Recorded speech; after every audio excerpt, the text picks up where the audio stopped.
আমার 2011 সালের কথা মনে পড়ে যাচ্ছে।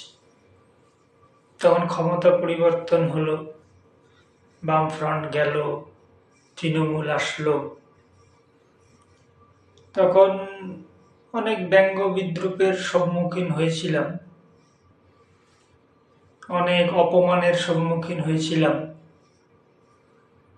যেহেতু আমি তৃণমূল কর্মী সমর্থক ছিলাম না, এখনো না। তৃণমূলের অনেক শিক্ষক নেতা আমাকে বিভিন্নভাবে বোঝাচ্ছিল, চাপ দিচ্ছিল যাতে আমি তৃণমূলের শিক্ষক সংগঠন জয়েন করি। তা আমি তো করলাম না। তার ফলেই হয়তো স্কুলে বিভিন্নভাবে আমার সাথে অসহযোগিতা শুরু হলো। তারপর আমিও রাগের মাথায় স্কুলের চাকরিটা ছেড়ে দিলাম। ছেড়ে দিয়ে তার চেয়ে অনেক ভালো চাকরি নিয়ে আমি শিলিগুড়ি চলে গেলাম। আসলে কোনো রকম চাপের কাছে নতি স্বীকার করা আমার চারিত্রিক বৈশিষ্ট্য ছিল না কোনোদিন। তো আমি তাদেরকে বলেছিলাম যে তোমরা একবার জিতেই এত অহংকার। বামফ্রন্ট তো 7 বার জিতেছিল, 34 বছর রেকর্ড জয়। তারপরে কি হয়েছিল, বামফ্রন্টের শেষের দিকে কয়েক বছর বামফ্রন্টের নেতাকর্মীদের প্রচুর অহংকার হয়েছিল, ঔদ্ধত্য, মানুষকে মানুষ বলে মনে করতো না, যার ফলে মানুষ বামফ্রন্টকে সরিয়ে দিল।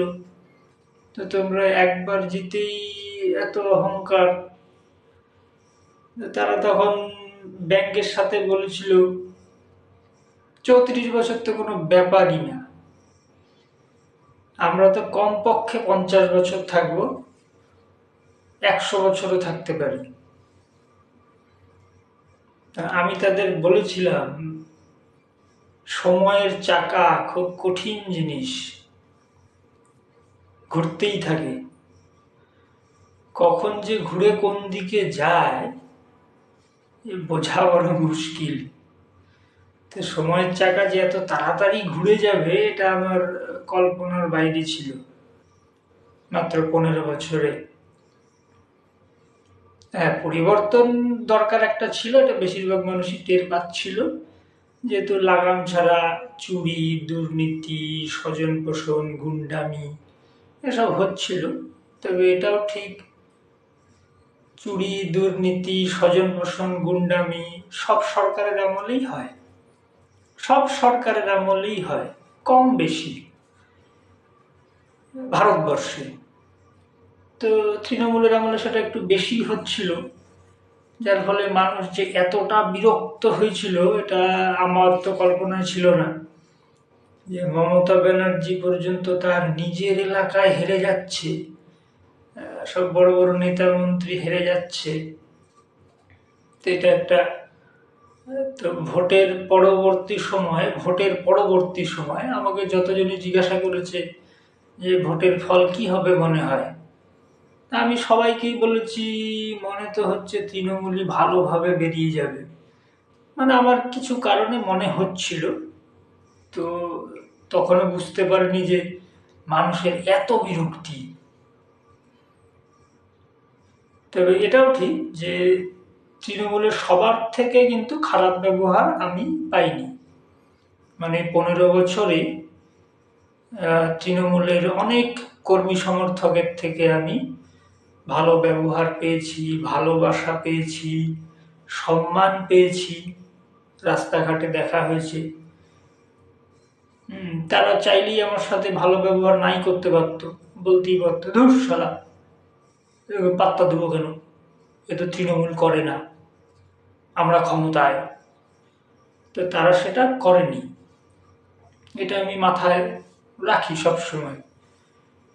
আসলে কোনো একটা দল, সম্পূর্ণ একটা দল কখনো খারাপ হয় না, কোনো দলই না। একটা অংশ খারাপ হয়, একটা অংশ ভালো হয়, এটা নিয়ম।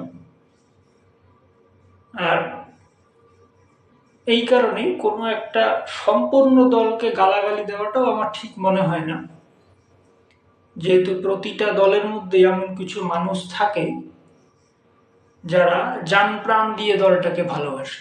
প্রতিটা দলে থাকে, তারা দলের জন্য জীবন দিতে পারে, তারা দল হেরে গেলে পরে হাউমাউ করে কাঁদে, কয়েকদিন খেতে পারে না, কয়েকদিন ঘুমাতে পারে না।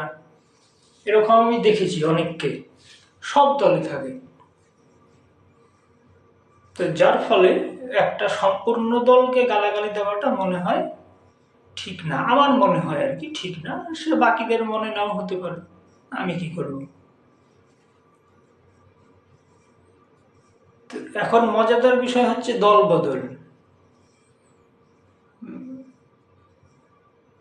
মানে সিপিএম যখন হেরে গেল তখন হাজার হাজার মানুষ সিপিএম থেকে তৃণমূলে এসে ঢুকে গেল। আবার এখন তৃণমূল থেকে হাজার হাজার মানুষ, লক্ষ মানুষ গিয়ে বিজেপিতে ঢুকবে। আমি এমন অনেক মানুষকে দেখেছি, সিপিএম যখন ক্ষমতায় ছিল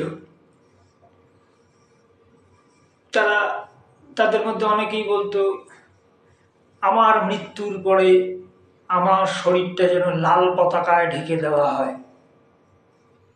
তারা এবার যখন তৃণমূল ক্ষমতায় আসলো দেখি সবুজ পতাকা গায়ে জড়িয়ে ঘুরে বেড়াচ্ছে আর বলে সিপিএম 34 বছর রাজ্যটাকে শেষ করে দিল। আমি বলি আবার কি কাণ্ড। এমন অনেক মানুষকেও দেখেছি যারা সিপিএম যখন ক্ষমতায় ছিল তখন বলতো এই মমতা ব্যানার্জি একটা নোংরা মহিলা, আরো অনেক কিছু বলতো, তো সেগুলো প্রকাশ্য ভিডিওতে তো বলা যায় না। তারাই এবার যখন তৃণমূল ক্ষমতায় আসলো বলে মমতা ব্যানার্জি আমাদের ভগবান। আমি বলি লে হালুয়া, এবার কি? তারাই আবার এখন বিজেপিতে ঢুকবে, বিজেপিতে ঢুকে আবার বলবে মমতা ব্যানার্জি একটা নোংরা মহিলা, মোদি আমাদের ভগবান। তো এই মানুষগুলোই হচ্ছে সবচাইতে বিপজ্জনক, এইগুলোই সবচাইতে বেশি জাল, জোচ্চোর আর নোংরা মাল। এইগুলো যে কোনো একটা দলের পতনের অন্যতম কারিগর এই মানুষগুলা। কিন্তু কোনো দলই বুঝতে পারে না, কেন বুঝতে পারে না এটা আমিও জানি না।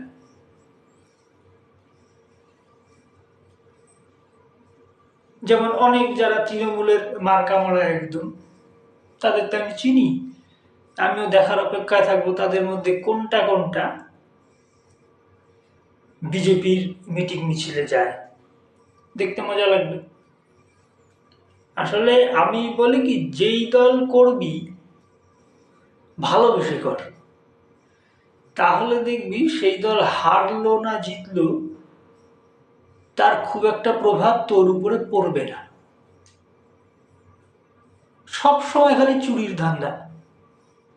সিপিএম যখন ক্ষমতায় থাকবে সিপিএম এ গিয়ে লাফালাফি করব, চুরি করব। আবার যখন তৃণমূল ক্ষমতায় আসবে তৃণমূলে গিয়ে লাফালাফি করব, চুরি করব। আবার যখন বিজেপি ক্ষমতায় আসবে বিজেপিতে গিয়ে লাফালাফি করব, চুরি করব। তো বিজেপি তো আবার সারা জীবন থাকবে না, 5-10 বছর পরে আবার বিজেপি হয়তো থাকবে না, তখন তাহলে আবার একটা দলে যাবি, হয়তো সিপিএম বা অন্য কিছু, যে ক্ষমতায় আসবে, আবার সেখানে গিয়ে লাফালাফি করবি, চুরি করবি।